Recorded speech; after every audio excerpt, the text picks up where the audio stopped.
T20 News. നമസ്കാരം, brilliant entrance ന്യൂസിലേക്ക് സ്വാഗതം. ആദ്യം ഇന്നത്തെ പ്രധാന വാർത്തകളിലേക്ക്. ജെഇഇ മെയിൻ ആദ്യ സെഷൻ ഷെഡ്യൂൾ പ്രസിദ്ധീകരിച്ച് NTA. CBSE പ്രാക്ടിക്കൽ പരീക്ഷകൾ ആരംഭിച്ചു. സ്കൂളുകൾക്ക് മാർഗനിർദ്ദേശങ്ങളുമായി CBSE. UCD 2025 എൻട്രൻസ് എക്സാം ജനുവരി 19-ന്, അഡ്മിറ്റ് കാർഡ് ജനുവരി 3 മുതൽ വെബ്സൈറ്റ്. വിദ്യാസമുന്നതി സ്കോളർഷിപ്പിന് ജനുവരി 20 വരെ അപേക്ഷിക്കാം. ജെഇഇ മെയിൻ 2025 ആദ്യ സെഷൻ പരീക്ഷയുടെ ഷെഡ്യൂൾ ഔദ്യോഗികമായി പ്രസിദ്ധീകരിച്ചിരിക്കുകയാണ് നാഷണൽ ടെസ്റ്റിംഗ് ഏജൻസി. റിപ്പോർട്ടിലേക്ക്. ജെഇഇ മെയിൻ 2025 ആദ്യ സെഷന്റെ പേപ്പർ 1 BE BTech പരീക്ഷ ജനുവരി 22, 23, 24, 28, 29 തീയതികളിൽ നടക്കും. Paper 2 BR and B planning ജനുവരി 30-ന് നടക്കും. BE BTech പേപ്പർ 2 ഷിഫ്റ്റുകളിലായിട്ടാണ് നടക്കുക. ആദ്യ ഷിഫ്റ്റ് രാവിലെ 9 മണി മുതൽ 12 മണി വരെയും രണ്ടാം ഷിഫ്റ്റ് ഉച്ചകഴിഞ്ഞ് 3 മണി മുതൽ 6 മണി വരെയുമാണ്. പേപ്പർ 2 പരീക്ഷകൾ രണ്ടാമത്തെ ഷിഫ്റ്റിൽ 3 മണി മുതൽ 6:30 വരെ നടക്കും.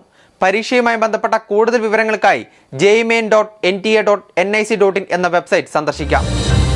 CBSE 10-12 ക്ലാസുകളിലെ വിദ്യാർത്ഥികളുടെ പ്രാക്ടിക്കൽ പരീക്ഷകൾ ആരംഭിച്ച സാഹചര്യത്തിൽ വിവിധ മാർഗനിർദ്ദേശങ്ങൾ പുറപ്പെടുവിച്ചിരിക്കുകയാണ് CBSE.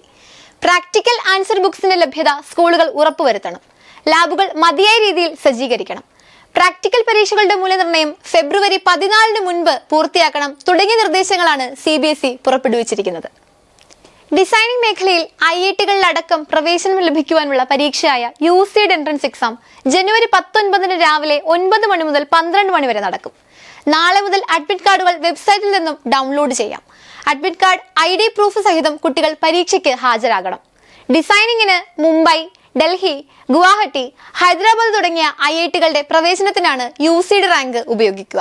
Website ucd.iitb.ac.in.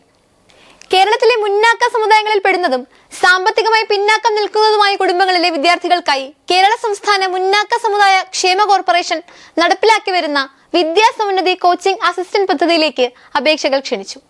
Medical, engineering ഉൾപ്പെടെ വിവിധ മത്സര പരീക്ഷകൾക്കുള്ള ധനസഹായമാണ് നൽകുന്നത്. ജനുവരി 20-ന് മുൻപായി അപേക്ഷിക്കണം. വിശദ വിവരങ്ങൾക്കായി സന്ദർശിക്കുക kswcfc.org. ഇന്നത്തെ വിദ്യാഭ്യാസ വാർത്തകൾ ഇവിടെ അവസാനിക്കുന്നു. കൂടുതൽ വാർത്തകളുമായി വീണ്ടും കാണാം.